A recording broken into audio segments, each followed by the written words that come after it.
Good evening, Mr. Guitar Slim Jr. Good evening. Welcome in Belgium. I think it's your first time. My in first Belgium? time here. Did you knew something about our little country, Belgium? Yes, I know that it's like quieter than New Orleans. Yeah. Because we 24/7 here. But when I ask you name some Belgian musicians, I don't think you can say I don't know too many. Toots Tielemans. I done heard of them. The harp player. I don't know him personally. He was harpist and. Yeah. A very good one. Thank you again for your time and that we have the opportunity to ask you some questions. Mm-hmm. You are junior, so you are the son of. Guitar Slam? Eddie Guitar Jones? Slam, That's yeah. my father, yeah. My real father's up there. Is it the reason that you wanted to become a musician because of your father? No, I always. In a way, you were destined to become one. Yeah, when I was a little boy, all I did was Nothing. think of guitars. Yeah, I did. Because I had a ukulele one day. They bought me like a $3, whatever it was in those days, and Rufus Thomas had a song called "A Funky Chicken," and I went upstairs by myself, and do the funky chicken now, and I went upstairs and I slide into the note. Yeah. I was like 9, and my auntie was coming upstairs and say, he playing it, and everybody ran upstairs to hear me playing the funky chicken. Funky chicken. That's Yeah, they went berserk because I didn't know nothing about no music, but I could hear it. yeah.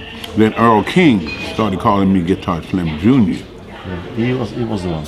Earl King made called Trick Bag. Is it an advantage or a disadvantage to be the son of? Well, Because I'm a I person- think they I'm a- expect something from you. No. A lot of people want to play my daddy's music, but Yeah. I don't do it. That's good. I don't know why I don't do it. You're Mr. Junior. I just don't know why I don't do it. But my daddy, like, I used to go on the road with my daddy back in the game when I was a little boy, and I never heard him play, but I was around him a lot, Yeah. and he just stayed clean, dressed up all the time, and we just ride, tip it over where we was going, Mobile, and I was in the hotel room. I never heard him play, never. I seen the band equipment set up. I hit the cymbal, cling. I remember doing that. But during the show, you were Never there, seen then. him. You grew He was up in New Orleans. Yeah. What was your favorite place in New Orleans? My favorite what? A place? In New Orleans? Yeah. Well, I'm from uptown. I was born uptown, but when I moved downtown, I loved around the lakefront. So I'm downtown now, and I love it. I love the bayou. I call it Bayou St. John. Bij St. John's. I go there every day. And I go in the studio, and I go sit by the bayou by myself. Yeah. In Music City. You have been performing in New Orleans Yeah, I did many years. I did Jazz Fest, New Orleans Jazz Fest, 17 years straight, non-stop. I didn't realize until I looked back on it, but I was there 17 years. Alan Toussaint played with me on the last day before he passed away. Big one. Yeah, Alan, yeah, he played piano with me. Yeah. One of the big piano players of New Orleans. Oh, yeah. When you name him, everybody knows him. Well, my drummer plays for Fats. He was playing with me, so he went with Fat for 30 years, and we back together. Him and I and Fats, we went out together having a good time. You said 17 years in. You stayed 17 years in New Orleans. No, I've been in New Orleans all my life, Oh, but but I played the Jazz Fest 17 years. oh, 17. Yeah, and my drummer, like I say, he was with Fats Domino. His name is Ernest Fontenot, and Reverend Fletcher. I started going by his house. I don't hang out with too many people, but I just got attached to him. He was a preacher, and his son played piano. I met Reverend Fletcher through his son Raymond Fletcher. Raymond Fletcher was something on the piano and singing. You got to hear him. Anyway, Raymond passed away too, and his dad had been gone. So I used to go by Reverend Fletcher's house a lot, and it's like white shoes. I never did wear white shoes, so I just copped. He showed me so much good stuff, you know. So I can say your father was a musician. So I can say your father was a great musician. Oh yeah. You grew up in New Orleans. My dad is from Westville, Mississippi, and I got a sister in Greensville, Mississippi. But in a way, somewhere you were destined to become a musician. Yeah, well, like I remember, I was like 5, and I get a rubber band, and I sit on the floor, and I put on the 2 doorknobs of the dresser, and I just sit there for hours. And that's what I used to do because I wanted the guitar. And it was weird, you know. I didn't have a guitar in those days. And then my grandfather bought me like a little $3 guitar, like I told you before. And I just started playing Rufus Thomas. And then I got hooked up with a bad guitar player called, goodness, I know this man's name. Anyway, I met Earl and Guitar Ray. When I named Steve Ray Vaughan. Stevie Ray Vaughan? Was also a friend of you. Oh yeah, me and Stevie, yeah.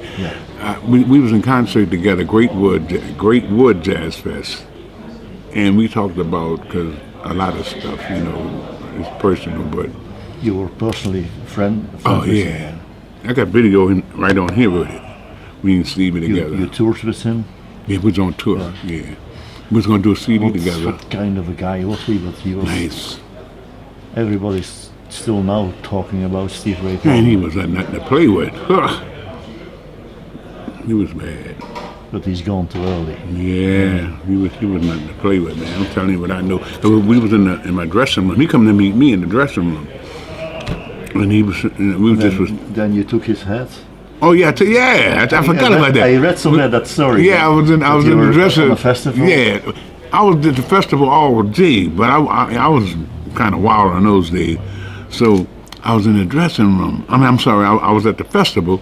And you were walking? Yeah, just walking. I didn't know he was there. So I heard, boom, Stevie Ray Vaughan. I said, I've been here all day to know Stevie was there. But you didn't knew that before? No, I didn't know. So what I did, I went to the barricade, and there was some dudes was getting off the stage, the band. I said, hey, tell Stevie Ray Vaughan, Guitar Slim Jr.'s out here. He said, all right. So he said, maybe a minute later, he said, come on in. So they moved the barricade. And me and Stevie was soaking, he was bringing wet. So he went and dried off and you know, took a shower, whatever. I was sitting on the couch. So he came back, we went to talking about the Grammys and stuff like that. So Stevie said, they say, Stevie, they want to take some pictures. Then he had this white hat on with the long white, whatever he had on the back. So we went to the barricade, people, so I took the hat off his head, clink. I put it on he didn't say a thing. He didn't say nothing. We had a good time. Great story. Mm-hmm. He gave me a personal book of his. There were also plans that you were going to record. Yeah. No. Yeah, we was going to do a blues album. Yeah. He did 2 of my daddy's songs. Anyway, he did 2 of my daddy's songs. Mm-hmm. Mm-hmm. Great. Yourself, you have released 3 albums? I got 4. The Story of My Life. Yes, 1988, The Story of My Life. Mm-hmm. It was nominated. Yeah. Then you have 96 and 2010. Yeah. It's only 3. No, and I got stuff live at the Jazz Festival with Alan Tucson. I believe I got 3 at the Jazz Fest live. You don't like songwriting or? Yeah, I got brothers. Now, I'm going to tell you who showed me my first lick. I keep forgetting this. I'm glad I got this on video. Tell us. His name is Barry. My daddy had another son, Barry and me. And he was the younger son. My little brother just like my daddy. I mean, he'll write a song so just like that.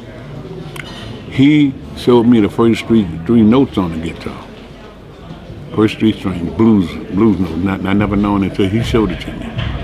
Now that's where it comes from, my little brother. Me learning how to play those blues chords. I didn't never know it. The Barry showed me. That's my real brother. Mm-hmm. Through my daddy now. So what we know is you have... Nobody don't know nothing about them. So I want you to know that my daddy had another son, and his name is Barry. My mom had me first, then Barry, Oh. right after. So what we know is you have a brother, but you have also 17 grandbabies. Oh, yeah, more than that, I believe. 17. I believe more than that. Every one of them named after me. Every one of Everyone. them. Ronisha, Junior. Ronisha, Ronia, Rodney, Ronisha. I don't know who is who sometimes. Some of them are musically, or no? No. Too young. No. After Katrina came, I couldn't show them nothing because everybody just went different cities. Everybody scattered out right now. I'm gonna show my oldest son how to play the bass. You know, he back home, so I'm gonna show him how to play the bass, bass guitar. Yeah. What are the plans in the near future? What are you going to do? Plans for maybe? I don't dare to ask you the new album or. Yeah, I'm about to do another album. Yeah. I got good friends like this. I mean, you don't have to pay to use it. I was out there with Prince in Minnesota, and I was partying too hard though. I could catch up. Yeah. You must say 3 is not enough. 3 on a live album, that's not enough. Yeah, I was in Paisley Park. I was living in Paisley Park, about 4 blocks from Prince, and they said, "Prince looking for you." And every time I go in the studio, Prince was gone, so our timing was off. So I went to the Fine Line in Minnesota. Prince was sitting at the table, and you know I like to dress, so Prince was sitting at the table, and I guess he knew who I was because the guy said, Prince said, the piano player had a piano jacket on. He said, Prince said, Slim, Prince told me to tell you, you the only one can come in his main studio, but you can't take pictures and record. Prince was something else, man. Ugh. Prince was nothing to play with. Do you have still open items on your to-do list or I call it your bucket list? Things that you surely want to do? You know, me, I'm gonna tell you, it's all about what God wants me to do. You know?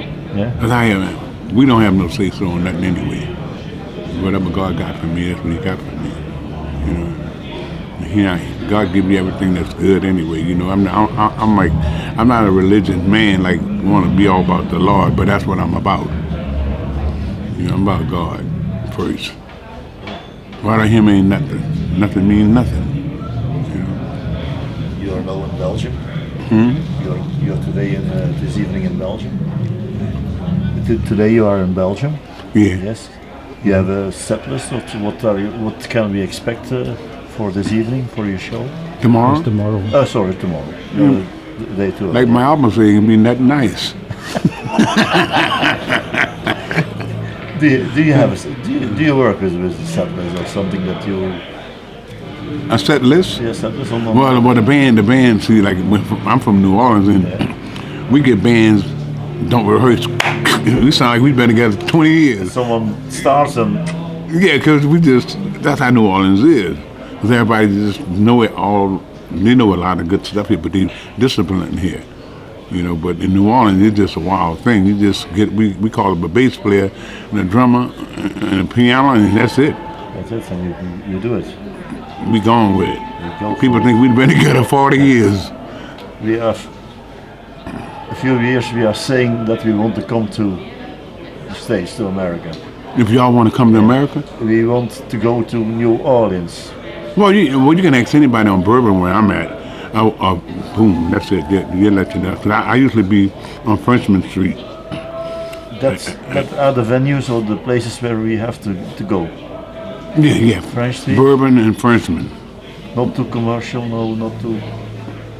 Well, We want to. they got a lot of ghetto clubs and they playing the blues. I'm talking about they throwing down. That's where it hangs at. You know, I don't never think I'm too big down to go where I want to go. But that's where you find it at. You know, them little small clubs in New Orleans. They play the blues. I'm talking about the real blues. So we done lived it. You I know? have a last question. When do you think that you can say that you, as a musician, that you are satisfied, that you can that you can look back on a good time? Do you want to achieve still things or? I wanted a Grammy. Yeah, I really did. Yeah. who don't. But I just want to play music and be peaceful. That's what I love. And I just like peaceful things, you know. And I like to go to, like I say to myself, and sit by the water, you know, and I say my little prayers and go home and cook and sing in the kitchen by myself. You cook too? Oh yeah, I can cook. New Orleans I got a food? recipe. No, they're gonna steal it, dude. I call it yaka slop. Yaka? It's yak. It's like it's supposed to be yaka meat, but my son started calling it yaka slop. It's good. It's good. A friend of mine wanted to open a store in Wisconsin and Minnesota, put it in there. He's kicking it. Great. It's better than gumbo. Not better than gumbo. I shouldn't say that. But it's good food. It's healthy. They got good food here. Healthy food. But there will be a year that we come to New Orleans and then we will ask for Mr. Guitar Slim. Oh well, I'll give you my number. You call me. You know. And I hope that we can meet you there. Oh yeah, I'll show you all the spots. I'll show you every spot you want to see. I'm talking about good spots. But serious blues at. Gut bucket. Yeah. Okay, Mr. Guitar Slim, that were my questions. Thank you for your time. Thank you I too. hope that you have tomorrow evening, a good show. That you have a great time in Belgium. And thank you you lots. Thank y'all too. Thank you.